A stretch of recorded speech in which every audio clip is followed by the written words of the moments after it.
இலங்கை வாழ் பௌத்தர்களின் புனிதமிக்க வெசாக் பண்டிகையை முன்னிட்டு இன்று முதல் ஜூன் 2ஆம் தேதி வரை வெசாக் வாரம் பிரகடனப்படுத்தப்பட்டுள்ளது.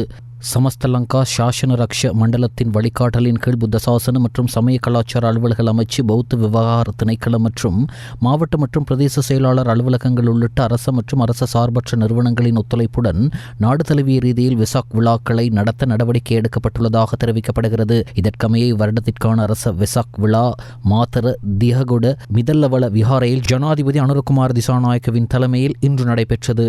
இதேவேளை நாடு முழுவதும் வெசாக் நிகழ்வுகள் ஏற்பாடு செய்யும் போது பின்பற்ற வேண்டிய வழிகாட்டுதல்கள் குறித்து கலாநிதி நிதும சுனில் செனவி விளக்கமளித்துள்ளார்.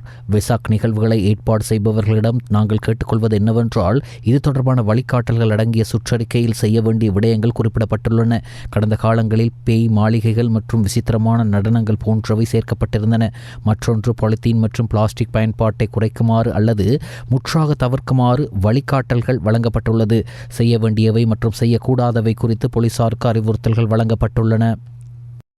බුදුරජාණන් වහන්සේ දේශනා කළ දහම. මේ දහම අපි හැම දෙනාටම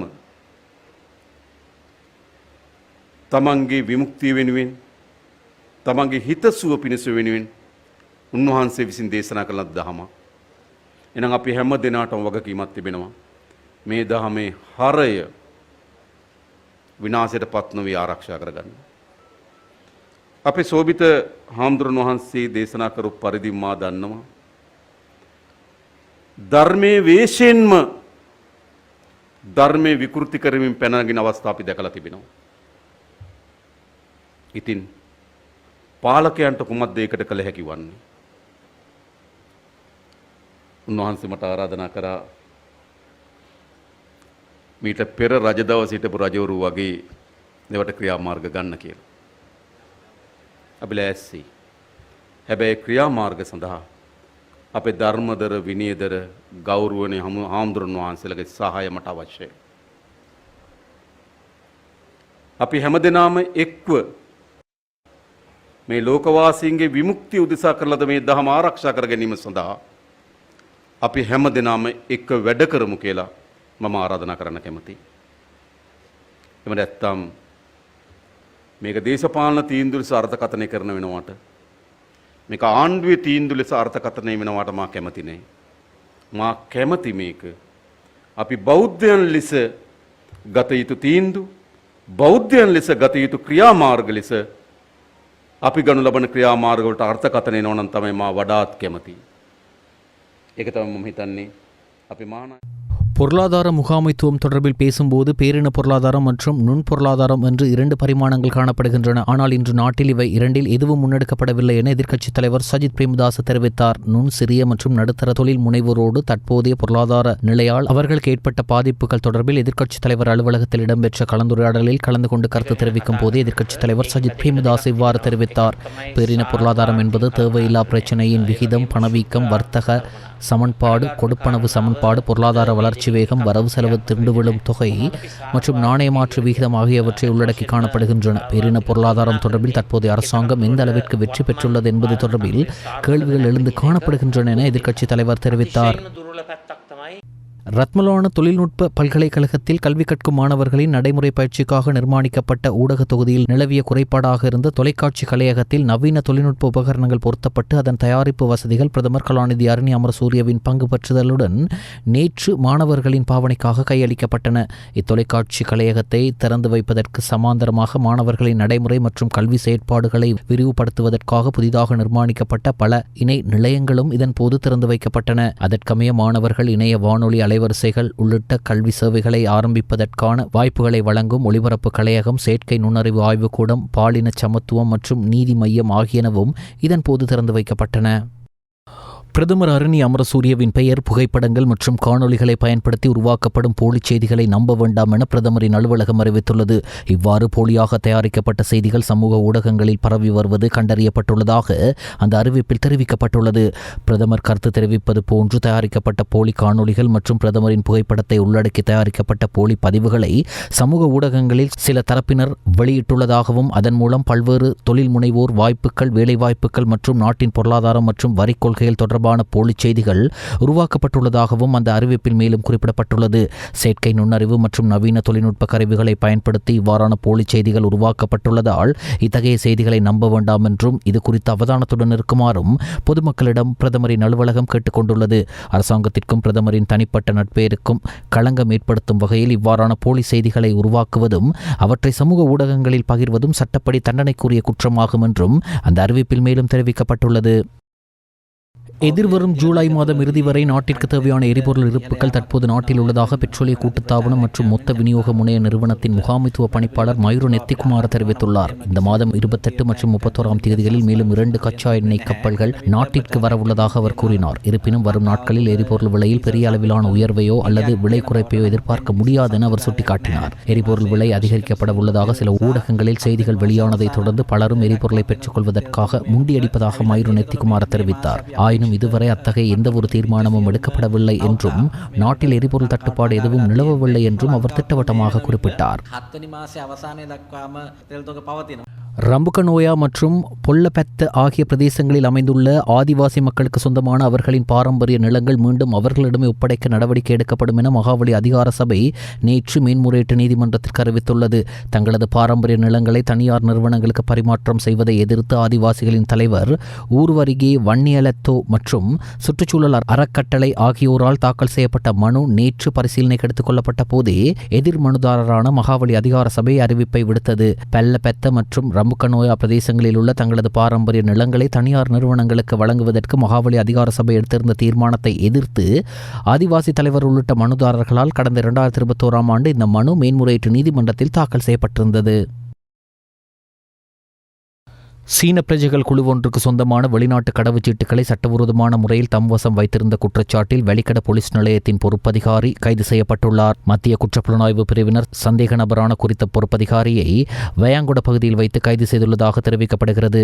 ராஜகிரிய பகுதியில் வைத்து கைது செய்யப்பட்ட 19 சீன பிரஜைகளின் வெளிநாட்டு கடவுச்சீட்டுகளை இந்த பொறுப்பதிகாரி தன்வசம் வைத்திருந்ததுடன் அவற்றை விடுவிப்பதற்காக ஒருவரிடம் 3 லட்சம் ரூபாய் வீதம் பணம் கோரியுள்ளமை விசாரணைகளில் தெரிய வந்துள்ளது. ஒரு பெண் மூலமாகவே போலீஸ் பொறுப்பதிகாரி இந்த தொகையை கோரியுள்ளமை போலீசாரின் ஆரம்பகட்ட விசாரணைகளில் கண்டறியப்பட்டுள்ளது.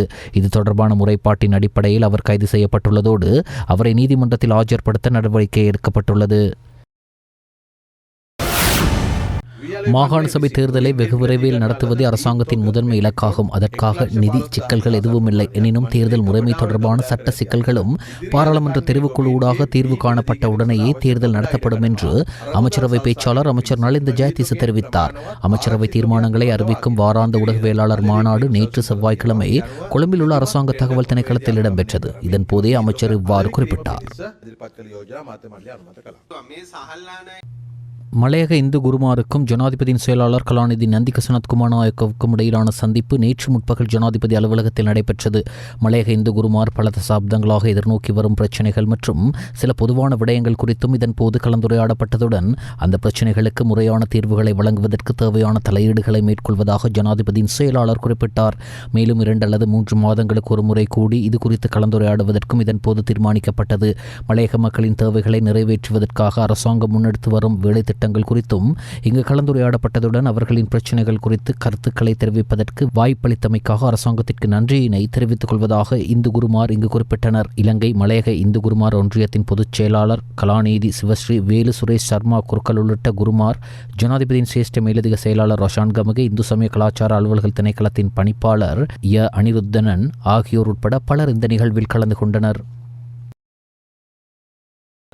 இலங்கையின் எதிர்கால பொருளாதார மீட்சியை உறுதிப்படுத்த கொழும்பை தாண்டி திருகோணமலையை மையமாக கொண்ட புதிய பொருளாதார வழித்தடத்தை உருவாக்குவதே மிகச்சிறந்த உத்தியாகும்.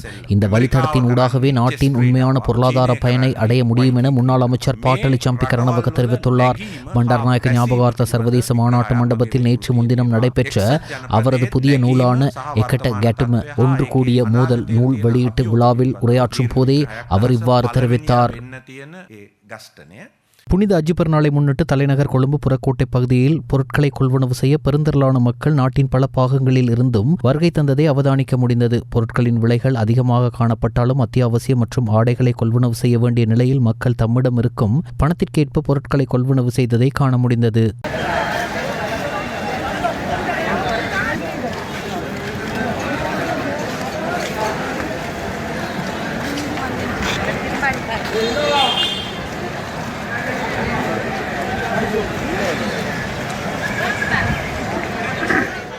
ஐக்கிய அரபு அமீரகத்தின் பராக்கா அணுமின் நிலையத்தின் மீது நடத்தப்பட்ட ட்ரோன் தாக்குதலை வன்மையாக கண்டிப்பதாக ஐக்கிய நாடுகள் பாதுகாப்பு சபை தெரிவித்துள்ளது.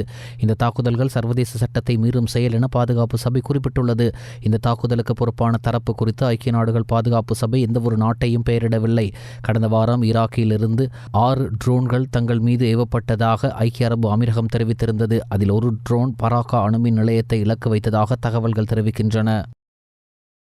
ஈரானுடனான சமாதான பேச்சுவார்த்தைகள் மிகவும் சிறப்பாக இடம்பெற்று வருகின்றன என அமெரிக்க ஜனாதிபதி டொனால்ட் ட்ரம்ப் தனது ட்ரூத் சமூக வலைதள பக்கத்தில் குறிப்பிட்டுள்ளார். ஈரானிய படையினரால் எமது படையினருக்கு ஏற்பட்டுள்ள அச்சுறுத்தல்களில் இருந்து அவர்களை பாதுகாப்பதற்காகவே சில தாக்குதல்கள் நடத்தப்பட்டன.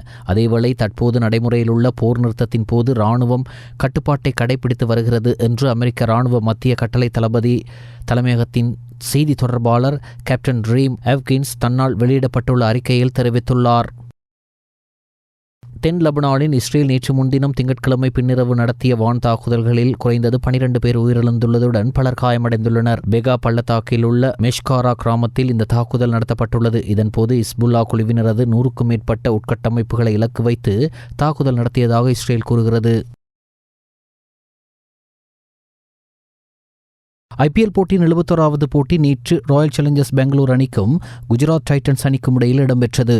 நாணய சுழற்சியில் வெற்றி பெற்ற குஜராத் டைட்டன்ஸ் அணி முதலில் களத்தடுப்பில் ஈடுபட்டது. முதலில் துடுப்படுத்தாடிய ராயல் சேலஞ்சர்ஸ் பெங்களூர் அணி 20 ஓவர்களில் 254 ஓட்டங்களுக்கு 5 விக்கெட்டுகளை இழந்தது. பட்டிடார் 93 ஓட்டங்களையும் விராட் கோலி 43 ஓட்டங்களையும் குர்னல் பாண்டியா 43 ஓட்டங்களையும் பெற்றுக் கொடுத்தனர். 255 என்ற வெற்றி இலக்கை நோக்கி துடுப்படுத்தாடிய குஜராத் டைட்டன்ஸ் அணி 19.3 ஓவர்களில் 162 ஓட்டங்களை மட்டுமே பெற்றது. இப்போட்டியில் ராயல் சேலஞ்சர்ஸ் பெங்களூர் அணி 92 ஓட்டங்களால் வெற்றி பெற்று இறுதிப் போட்டிக்கு செல்ல தகுதி பெற்றது. Then the bat slips out, it bounces onto the stumps. Heartbreaking stuff. Siddharthan's gone for 14, a dismissal you probably won't see for a long time. Tickle fine, he does that well. That has helped me. Knocked him over, Bhuvaneshwar Kumar, number 25 on the season. Shubman Gill goes for 2, 27 for 2. Was it just short? Was it just short? No more by asking another question right after this boundary.